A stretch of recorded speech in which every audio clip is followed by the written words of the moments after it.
45-ാം വയസ്സിൽ നിങ്ങളുടെ കയ്യിൽ 1,00,00,000 രൂപയുണ്ടെന്നുണ്ടെങ്കിൽ നിങ്ങൾക്ക് ജീവിതാവസാനം വരെ വളരെ നല്ല രീതിയിൽ ആ പണം കൊണ്ട് ജീവിച്ച് പോകാനായിട്ട് സാധിക്കുമോ എന്നുള്ളതാണ് ഈ വീഡിയോയിലൂടെ പരിശോധിക്കുന്നത്. നിങ്ങളൊരു ജോലിക്കാരനാണ്, നിങ്ങളുടെ ജോലിയിൽ നിങ്ങൾ അത്ര സാറ്റിസ്ഫൈഡ് അല്ല എന്നുണ്ടെങ്കിൽ നിങ്ങൾ മിക്കവാറും ചിന്തിക്കുക എന്താണെന്ന് വെച്ചാൽ നിങ്ങളുടെ മുതലാളിയുടെയോ അല്ലെങ്കിൽ നിങ്ങളുടെ ലീഡറിൻ്റെയോ ചീത്തവിളി കേൾക്കാതെ മറ്റ് സമ്മർദ്ദങ്ങളില്ലാതെ ഒരു ദിവസം വളരെ സാറ്റിസ്ഫൈഡ് ആയിട്ട് എഴുന്നേറ്റ് നമുക്കിഷ്ടമുള്ള കാര്യങ്ങളൊക്കെ ചെയ്ത് ഇഷ്ടമുള്ള സ്ഥലത്തേക്ക് യാത്ര പോയി ഒക്കെ ജീവിക്കണം എന്നായിരിക്കാം. അങ്ങനെ ഒരു കാര്യത്തിനായിട്ട് 45 വയസ്സുള്ള ഒരാൾ, 2 കുട്ടികളും ഭാര്യയുമുള്ള ഒരു ഫാമിലിയുള്ള ഒരാൾ 1,00,00,000 രൂപ വെച്ചുകൊണ്ട് അത്തരം ഒരു പ്ലാനിങ് നടത്താൻ പറ്റുമോ എന്നുള്ളത് ഒന്ന് നമുക്ക് ചെക്ക് ചെയ്ത് നോക്കാം. 45 വയസ്സായിട്ടുള്ള ആൾക്ക് ഇപ്പോഴത്തെ ഒരു സ്വാഭാവികമായിട്ടുള്ള ഒരു ലൈഫ് എക്സ്പെക്റ്റൻസി അനുസരിച്ച് ഒരു 45 വയസ്സ് കൂടെ മുന്നോട്ട് പോകാനുള്ള സാധ്യതയുണ്ട്. അതായത് അദ്ദേഹം ഒരു 90 വയസ്സ് വരെ ജീവിച്ചിരിക്കും എന്ന് കരുതുകയാണ് എന്നുണ്ടെങ്കിൽ ഈ 1,00,00,000 രൂപ വെച്ച് വേണം അടുത്ത 45 വർഷത്തെ ചിലവുകൾ നടന്നു പോകാൻ, പ്രത്യേകിച്ചും ആ ഫാമിലിയുടെ ചിലവുകൾ നടന്നു പോകാൻ. അതുമാത്രമല്ല, ഇദ്ദേഹത്തിൻ്റെ ആകെയുള്ള സമ്പാദ്യം ഇതാണ് എന്നുള്ളത് കൊണ്ട് തന്നെ അദ്ദേഹത്തിൻ്റെ 2 മക്കളുടെ വിദ്യാഭ്യാസ കാര്യങ്ങൾക്ക്, അവരുടെ മറ്റുള്ള വെൽബീയിങ്ങുമായിട്ട് ബന്ധപ്പെട്ടുള്ള കാര്യങ്ങൾക്കൊക്കെ പണം ചിലവാക്കേണ്ടതായിട്ട് വരും.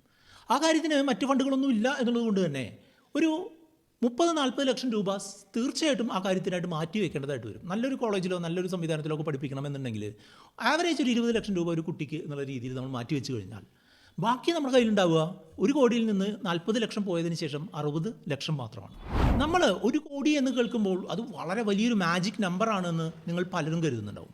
പക്ഷേ 45 വയസ്സ് ഉള്ള ഒരാൾ 90 വയസ്സ് വരെ ജീവിച്ചിരിക്കുമെന്നുണ്ടെങ്കിലുള്ള ആ 45 വർഷ കാലയളവ്, അത്രയും കാലത്ത് മുന്നോട്ട് പോകുന്നതിനായിട്ട് നമ്മുടെ കയ്യിൽ ആ 1,00,00,000 രൂപ കൊണ്ട് മാത്രം ഒന്നും സാധിക്കില്ല എന്നുള്ളത് നിങ്ങൾ പ്രത്യേകിച്ച് മനസ്സിലാക്കണം. ഉദാഹരണമായിട്ട് പറയുകയാണെന്നുണ്ടെങ്കിൽ ഇപ്പോഴത്തെ അദ്ദേഹത്തിൻ്റെ മാസ ചെലവ് എന്ന് പറയുന്നത് 50,000 രൂപയാണ്. അതായത് ഒരു വർഷത്തെ ചെലവ് എന്ന് പറയുന്നത് 6 ലക്ഷം രൂപയാണ് എന്നുണ്ടെങ്കിൽ ആ 6 ലക്ഷം രൂപ എന്നുള്ളത് അടുത്ത വർഷം ഒരു 6,40,000 രൂപയായിട്ട് വർദ്ധിക്കും. തുടർന്നുള്ള വർഷം ഒരു 6,80,000 രൂപയായിട്ട് വർദ്ധിക്കാനുള്ള സാധ്യതയുണ്ട്. അതിനെയാണ് ഇൻഫ്ലേഷൻ എന്ന് പറയാം. അപ്പോൾ 6 ലക്ഷം, 6,40,000, 6,80,000 അങ്ങനെ ഉയർന്ന് നമ്മൾക്ക് കാൽക്കുലേറ്റ് ചെയ്തു വരുമ്പോൾ ഈ 45 വയസ്സായിട്ടുള്ള ആൾ 57-ാം വയസ്സാവുമ്പോൾ ഈ ചിലവുകളെല്ലാം നടത്തി കുട്ടികളുടെ വിദ്യാഭ്യാസത്തിനുള്ള കാര്യങ്ങളൊക്കെ ചെയ്ത് കഴിഞ്ഞിട്ടുണ്ടെങ്കിൽ 57 വയസ്സാവുമ്പോൾ അദ്ദേഹത്തിൻ്റെ ബാലൻസ് 0 ആവും എന്നുള്ളതാണ്. ഈ 57 വയസ്സ് ആയിട്ടുള്ള ഒരാൾ യാതൊരുവിധ സേവിങ്സും ഇൻവെസ്റ്റ്മെൻറ്റും ഇല്ലാതെ എങ്ങനെ മുന്നോട്ട് പോകാനാണ്? അതാണ് ചെറിയൊരു കോർപ്പസ് കൊണ്ട് കൂടുതൽ കാലത്തേക്ക് റിട്ടയർമെൻറ്റ് പ്ലാൻ ചെയ്യുന്നത് കൊണ്ടുള്ള പ്രധാനപ്പെട്ട പ്രശ്നം. സാമ്പത്തിക ഭദ്രതയുള്ള ഒരു നല്ല റിട്ടയർമെൻറ്റ് പ്ലാൻ എന്ന് പറയുന്നത് പല സ്റ്റെപ്പുകളുടെ ഒരു കോമ്പിനേഷനാണ്.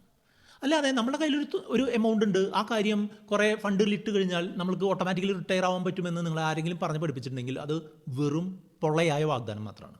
റിട്ടയർമെൻറ്റ് പ്ലാനിങ് എന്ന് പറഞ്ഞിട്ടുണ്ടെങ്കിൽ കുറേ അധികം കാര്യങ്ങളുടെ ഒരു കോമ്പിനേഷനാണ്.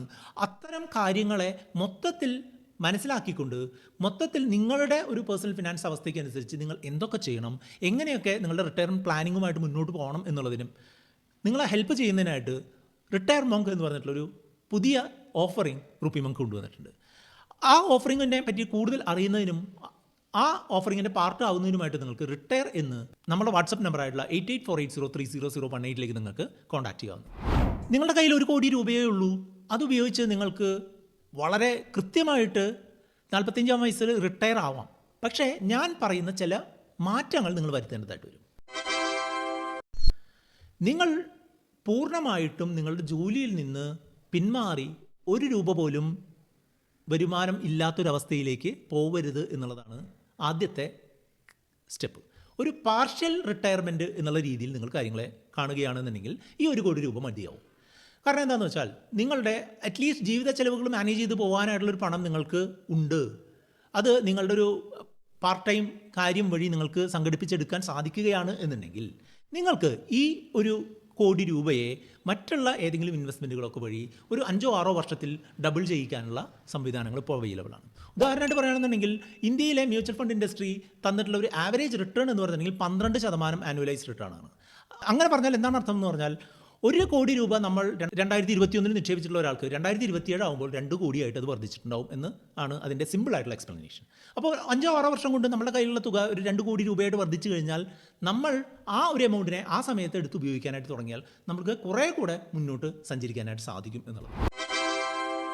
നമ്മളെ വളരെ ദോഷകരമായിട്ട് ബാധിക്കുന്ന മറ്റുള്ള ചിലവുകളിലേക്ക് നമ്മളുടെ റിട്ടയർമെൻറ്റ് കോർപ്പസിനെ കൊണ്ടുപോകുന്ന തരത്തിലുള്ള നമ്മുടെ കുട്ടികളുടെ എഡ്യൂക്കേഷൻ പ്ലാനിങ്ങും കുട്ടികളുടെ വിവാഹവുമായിട്ടുള്ള ബന്ധപ്പെട്ടുള്ള പ്ലാനിങ്ങും ഒക്കെ ഒന്നുകിൽ അവരുടെ റെസ്പോൺസിബിലിറ്റി ആക്കിയിട്ട് അവരുടെ പേരിലുള്ള ലോണുകളൊക്കെ ആക്കിയിട്ട് അതിനെ കൺവേർട്ട് ചെയ്ത് കൊണ്ടുവരാനായിട്ട് ശ്രമിക്കുക. അല്ലാതെ നമ്മുടെ റിട്ടയർമെൻറ്റിൽ നിന്ന് ആകെയുള്ള 1 കോടിയിൽ നിന്ന് 40 ലക്ഷം രൂപ കുട്ടികളുടെ വിദ്യാഭ്യാസത്തിനായിട്ട് ചിലവാക്കുന്നതിന് പകരം കുട്ടികളുടെ വിദ്യാഭ്യാസ ലോൺ എന്നുള്ള രീതിയിൽ അവർക്ക് കൂടെ റെസ്പോൺസിബിലിറ്റി ഉള്ള രീതിയിലുള്ള ഒരു സംവിധാനമായിട്ട് മാറ്റിക്കഴിഞ്ഞാൽ നമ്മുടെ ഈ 1 കോടി രൂപ വലിയ തെറ്റില്ലാതെ കുറച്ച് കാലത്തേക്ക് മുന്നോട്ട് പോകാനുള്ള സാധ്യതയാണ്. അവസാനത്തേത് ഏറ്റവും പ്രധാനപ്പെട്ടതുമായിട്ടുള്ള കാര്യം എന്താണെന്ന് വെച്ചാൽ ഹെൽത്ത് കെയറുമായിട്ട് ബന്ധപ്പെട്ടുള്ള കാര്യമാണ്. നിങ്ങൾക്ക് കൃത്യമായിട്ടും ഒരു മെഡിക്കൽ ഇൻഷുറൻസ് കവറേജ്, പ്രത്യേകിച്ചും അതൊരു ഫാമിലി ഫ്ലോട്ടർ ഇൻഷുറൻസ്, നിങ്ങളുടെ മൊത്തം ഫാമിലി കവർ ചെയ്യുന്ന ഒരു ഫ്ലോട്ടർ ഇൻഷുറൻസും അതുമായിട്ട് ബന്ധപ്പെട്ടുള്ള ഒരു സൂപ്പർ ടോപ്പ് പ്ലാനും ഉണ്ടാവുക എന്നുള്ളത് വളരെ പ്രധാനപ്പെട്ട കാര്യമാണ്. അതുമാത്രമല്ല, എന്തെങ്കിലും കാര്യം ഈ മെഡിക്കൽ ഇൻഷുറൻസ് പോളിസി വഴി കവർ ചെയ്യാത്ത ഏതെങ്കിലും ഒരു മെഡിക്കൽ കണ്ടീഷനെ മാനേജ് ചെയ്യാനുള്ള ചെറിയൊരു റിട്ടയർമെൻറ്റ് മെഡിക്കൽ ഫണ്ട് കൂടെ ഉണ്ടാവുന്നത് നിങ്ങളുടെ മൊത്തത്തിലുള്ള പദ്ധതിയെ വളരെ കാര്യക്ഷമമായിട്ട് മുന്നോട്ട് കൊണ്ടുപോകാനായിട്ട് സാധിക്കും. ഇങ്ങനെ പല കാര്യങ്ങൾ കൂടിച്ചേർന്നിട്ടുള്ളതാണ് റിട്ടയർമെൻറ്റ് പ്ലാനിങ്. ഈ റിട്ടയർമെൻറ്റ് പ്ലാനിങ് നിങ്ങൾക്ക് നടത്തുന്നതിനായിട്ട് നിങ്ങൾക്ക് എന്തെങ്കിലും സപ്പോർട്ട് വേണം, നിങ്ങളുടെ റിട്ടയർമെൻറ്റ് നല്ല രീതിയിൽ മുന്നോട്ട് കൊണ്ടുപോകുന്നതിനായിട്ടുള്ള സപ്പോർട്ടിനായിട്ട് നമ്മുടെ വാട്സപ്പ് നമ്പറായിട്ടുള്ള 8848030018 റിട്ടയർ എന്ന് കമൻറ്റ് ചെയ്ത് അയയ്ക്കുക. ഈ വീഡിയോയ്ക്ക് താഴെ കാണുന്ന ലിങ്ക് ക്ലിക്ക് ചെയ്ത് കഴിഞ്ഞിട്ടുണ്ടെങ്കിൽ നിങ്ങൾക്ക് നിങ്ങളുടെ റിട്ടയർമെൻറ്റ് കോർപ്പസ് എത്ര വേണം, നിങ്ങൾ സേഫായിട്ട് റിട്ടയർ ചെയ്യുന്നതിന് എത്ര രൂപ വേണം എന്നുള്ളത് നിങ്ങൾക്ക് സ്വന്തമായിട്ട് കണ്ടുപിടിക്കാനുള്ള ഒരു കാൽക്കുലേറ്റർ ഉണ്ട്. അത് ഓപ്പൺ ചെയ്യാനായിട്ട് സാധിക്കും. മറ്റൊരു വീഡിയോയും മറ്റൊരു ടോപ്പിക്കുമായിട്ട് വരുന്നവരെ നന്ദി.